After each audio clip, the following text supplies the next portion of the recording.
It was an unusually cold morning, the kind that makes you grateful for a warm drink in your hands. I was sitting at my favorite corner table in the Daily Grind, a cafe known for its cozy ambiance and friendly service, or at least, it used to be. Lately, something had changed. The smiles seemed forced, the tables weren't as clean as they used to be, and the staff seemed preoccupied with their phones rather than the customers. As someone who visited often, I noticed. That day, as I sipped my coffee and worked on my laptop, a man walked in. He was older, maybe in his late 50s, with a scruffy beard and clothes that had seen better days.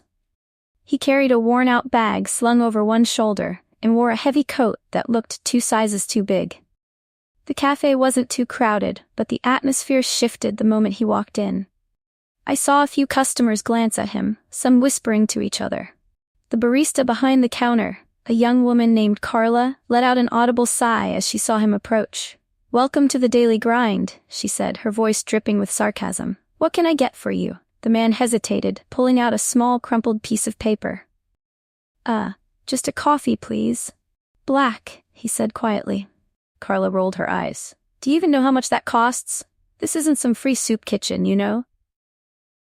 The man's cheeks turned red. He reached into his pocket and pulled out a few coins, laying them on the counter. "I think this should cover it," he said softly, his voice trembling. Carla snorted. "This isn't enough for a coffee here. Maybe you should try somewhere that matches your budget." She gave him a once-over, her gaze full of judgment. I couldn't believe what I was hearing. The man's hands trembled as he tried to collect the coins. "I'm sorry," he mumbled, starting to back away. Before I could say anything, another customer in line stepped forward. "I'll pay for his coffee," the woman said firmly, glaring at Carla. "Just make it." Carla scoffed, but begrudgingly took the money and turned to make the coffee. When she handed it over, she didn't bother to hide her disdain. "Here you go. Enjoy," she said, her voice oozing with fake sweetness. The man nodded his thanks to the woman who had paid and took a seat at a small table near the window. He sipped his coffee slowly, looking out at the bustling street outside. I couldn't shake the scene from my mind. How could someone be treated like that, just for not fitting a certain image? I noticed Carla laughing with one of her coworkers, probably about the man. The bitterness in my stomach grew. About 20 minutes later, the man finished his coffee, stood up, and approached the counter again. Carla's demeanor changed instantly, her irritation clear. "What now?" she asked sharply. The man reached into his bag and pulled out a small notebook and a pen. He placed them on the counter and said, "I'd like to speak to the manager, please." Carla raised an eyebrow. "What for?" "To complain about your coffee?" she said with a smirk. The man smiled faintly. "No, to discuss the service." At that moment, the cafe manager, a middle-aged man named Greg, stepped out from the back. "Is there a problem here?" he asked, looking between Carla and the man. The man extended his hand. "Good morning, Greg. My name is Richard. I'm from corporate. I've been sent to conduct a surprise quality assessment of this location." The cafe went silent. Carla's smirk vanished, replaced by a look of pure panic. Greg's eyes widened. "Oh, Mr. Lewis. Didn't realize you were coming today," he stammered. Richard nodded. "That's the point of a surprise visit." He turned to Carla, his gaze steady but calm. "I'd like to discuss the interaction I just had with this barista." Carla looked like she wanted to disappear. "I didn't know," she started, but Richard held up a hand. "That's the problem," he said. "You didn't know, but you assumed. You judged me based on my appearance and treated me with disrespect. I can only imagine how you treat others who come in here." Greg quickly intervened. "Mr. Lewis, I assure you, this isn't typical behavior. Carla is usually very professional." Richard shook his head. "If this is what happens when you think no one's watching, it reflects poorly on your leadership as well, Greg." The manager's face turned red. Carla was visibly trembling now. Richard continued, his voice steady but firm. "This cafe is supposed to be a welcoming place for everyone. That's what the Daily Grind stands for. If this is the level of service you're providing, changes need to be made, immediately." He looked at Carla, his expression softening just a little. "Everyone makes mistakes," he said, "but how you choose to correct them is what matters. Think about that." Carla nodded quickly, unable to meet his eyes. Richard then turned to the woman who had paid for his coffee earlier.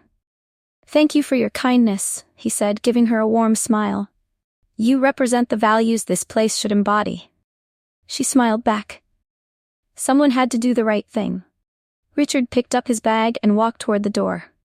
Before leaving, he turned back to the room, his voice loud enough for everyone to hear. "Remember, every customer matters. You never know who's watching or who they really are." As the door closed behind him, the cafe was silent for a long moment. Greg pulled Carla aside for a serious conversation, and the other staff members seemed to straighten up instantly, suddenly aware of their every move. I couldn't stop thinking about Richard's words. It wasn't just about being kind because someone might be important. It was about being kind because everyone deserves it. That day, the daily grind got a wake-up call, and I hoped it would lead to real change. It reminded me that sometimes the most valuable lessons come from the most unexpected teachers. Hey everyone, thank you so much for watching this story. If it resonated with you or made you reflect on the importance of kindness, respect, and how we treat others, we'd love for you to take a moment to show your support. A simple thumbs up can go a long way in helping us share stories like this with even more people. What did you think about this story? Have you ever witnessed or experienced something similar? Maybe you've been on the receiving end of an unexpected act of kindness, or perhaps you've seen someone stand up for what's right. Whatever your thoughts, we'd love to hear them. Drop a comment below. Your insights and experiences mean so much to us, and we try to read and respond to as many as we can. If you enjoyed this story and want to hear more like it, filled with emotion, valuable lessons, and unexpected twists, then make sure to subscribe to our channel and hit that notification bell.